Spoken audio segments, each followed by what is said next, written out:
तो तसा हा एक समाधानाचा क्षण आहे, कारण 19 जून 1966 आपल्याला 60 साली मुंबई मिळाली होती, मिळाली नाही मिळवली होती, पण या मुंबईमध्ये मराठी माणसाला उद्योग आणि रोजगाराची दारं बंद होती। आणि त्या दिवशी शिवसेना प्रमुखांनी शिवतीर्थावरती मराठी माणसाच्या, महाराष्ट्राच्या भूमिपुत्राच्या न्याय हक्कासाठी शिवसेनेची स्थापना केली।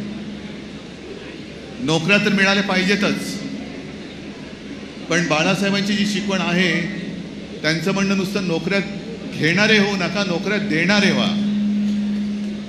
म्हणजे इतर कंपन्यांमध्ये नोकऱ्या तर घेऊच, पण काही उद्योग असे सुरू करा की आपण इतरांना रोजगार देऊ शकलो पाहिजे। आणि त्याच्यानंतर 66 2024 किती वर्ष झाली मोजली तर मोजता येतात, पण या सगळ्या काळामध्ये इतर पक्षांनी आपल्यासाठी, महाराष्ट्रासाठी काय केलं आणि शिवसेनेने काय केलं हे मोजायचं झालं तर शिवसेनेचं कर्तृत्व हे फार मोठं आहे आणि मला अभिमान आहे त्याचा।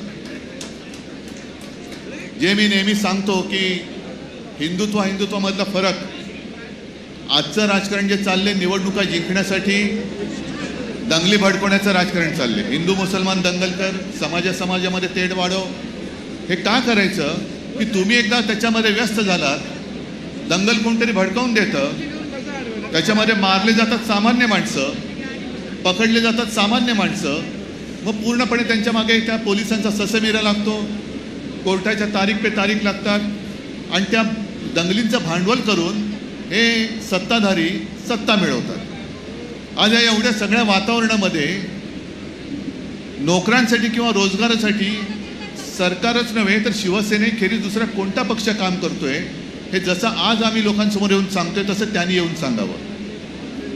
जे काय काम चाललेलं आहे, मग ते घटनाबाह्य सरकारचं असेल, भाजपचं असेल, प्रधानमंत्री आता 2-3 दिवसामध्ये ठाणे आणि मुंबईची वारी करतायत। आजच चांगलं योगायोग आहे। आज मी माझ्या सर्वसामान्य जनतेसाठी अनिल परब तुम्हाला मी खास धन्यवाद देतो, तुमच्यासोबत माझ्या भारतीय कामगार सेनेच्या लोकांना धन्यवाद देतो, तसंच या कार्यक्रमासाठी ज्यांनी सहकार्य केले त्या सर्व कंपन्यांना धन्यवाद देतोय की एका बाजूला पंतप्रधान येत आहेत त्यांच्या कॉन्ट्रॅक्टर मित्राचे खिसे भरायला, 1000 कोटी रुपयांचा प्रकल्प, 30,000 कोटी, 1,00,000 कोटी, 50,000 कोटी कुठे जातात माहिती नाही, पण प्रकल्पाचं लोकार्पण, प्रकल्पही पूर्ण होत नाही।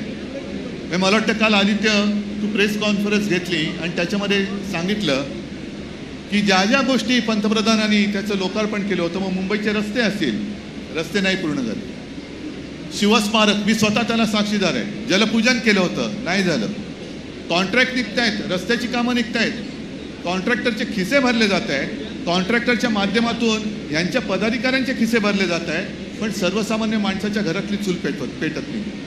आणि हा जो फरक आहे की आमचं हिंदुत्व हे घरातली चूल पेटवणारं हिंदुत्व आहे आणि त्यांचं हिंदुत्व हे घर पेटवणारं हिंदुत्व आहे, हा मोठा फरक आहे।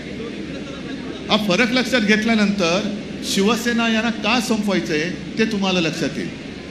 आज जास्त बोलण्याची गरज नाही, कारण ज्या वेळेला काम बोलत असतं तेव्हा आपण बोलायची गरज नसते। आज माझ्या शिवसेनेचं काम बोलतंय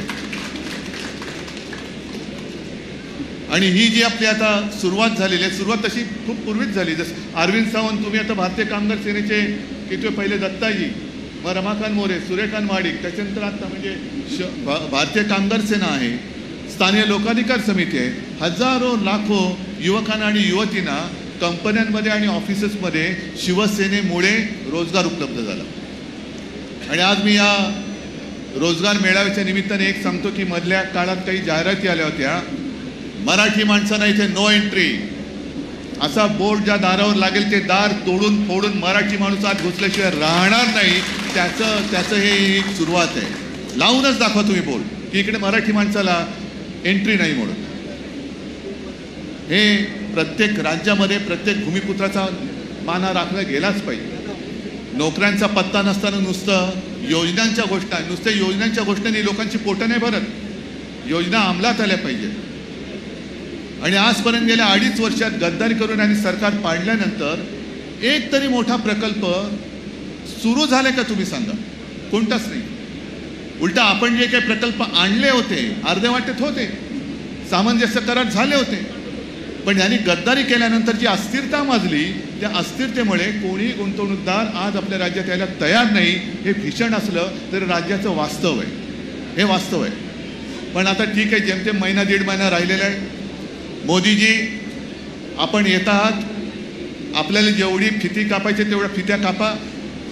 त्याच्यानंतर येणाऱ्या विधानसभा निवडणुकीत जनता तुमच्या पक्षाला आणि तुमच्या सगळ्या गद्दार मित्रांना जागा दाखवल्याशिवाय राहणार नाही. आणि आज जसं आपण या सगळ्या तरुणींना रोजगार देतोय, 1-1.5 महिन्यानंतर हे सरकारमध्ये बसलेले सगळे गद्दार बेकार होणार आहेत. पण अनिल त्यांना नोकऱ्या द्यायच्या नाही, आपल्याकडेच येतील. नोकऱ्या द्या, नोकऱ्या द्या. आम्ही काहीच केलं नाही, रोजगारच उद्योगच आणले नाही, आम्हालाच उद्योग नाही, तुम्ही द्या. देणार नाही. आजच सांगतो, एकाही गद्दाराला मी रोजगार देणार नाही, अजिबात देणार नाही. आणि तुम्ही आज जे काय प्रकल्पांच्या नावाखाली माझ्या राज्याला लुटतात, 1 महिन्यानंतर आमचं सरकार आल्यानंतर तुमच्या लुटीचा हिशोब मांडल्याशिवाय आम्ही राहणार नाही, एवढं लक्षात ठेवा. असो, ही काही राजकीय सभा नाही, पण राजकारणाशिवाय आयुष्य नाही आहे. प्रत्येकाच्या आयुष्यामध्ये राजकारण असतंच. आज ज्यांना रोजगाराची किंवा नोकरीची संधी मिळणार आहे आणि मिळालेली आहे त्यांना त्यांचं सगळ्यांचं अभिनंदन करतो. पण आदित्य, जसं तू सांगितलंस की लोकसंख्या आपली वाढते, जगातला सगळ्यात लोकसंख्येमध्ये नंबर 1चा देश आपला झालेला आहे, पण बेकारांमध्ये सुद्धा कदाचित नंबर 1 असेल. म्हणजे लोकसंख्या वाढते पण उद्योगधंद्याचा काय प्रश्न नाही, पत्ताच नाही आहे. रोजगार कोणीच देत नाही आहे. तर त्या रोजगाराच्या संध्या या शिवसेना उपलब्ध करून देते आहे. ज्याप्रमाणे पोलीस भरतीसाठी 17,000 पदांसाठी किती आले होते? 17 लाख. आणि त्याच्यामध्ये सुशिक्षित होते. तशीच एक दुसरी बातमी वाचली की सफाई कामगारांच्या नोकरीसाठी जवळपास 46,000, त्याच्यात सुद्धा कितीतरी पदवीधर होते, त्याच्यातही पदवीधर होते, त्यांनी अर्ज केला होता. म्हणजे आपण शिक्षणाची सोय करतोय, मुलगी शिकली, प्रगती झाली आणि 1500 देऊन घरी बसवली, तसं नाही करणार मी. शिवसेना ही न्याय हक्कासाठी आहे. सगळ्यांना न्याय हक्क दिल्याशिवाय आम्ही शांत बसणार नाही. आणि त्याची ही सुरुवात आजपासून आम्ही करतो. तुमच्या सगळ्यांच्या सहकार्याची आणि आशीर्वादाची आवश्यकता आहे.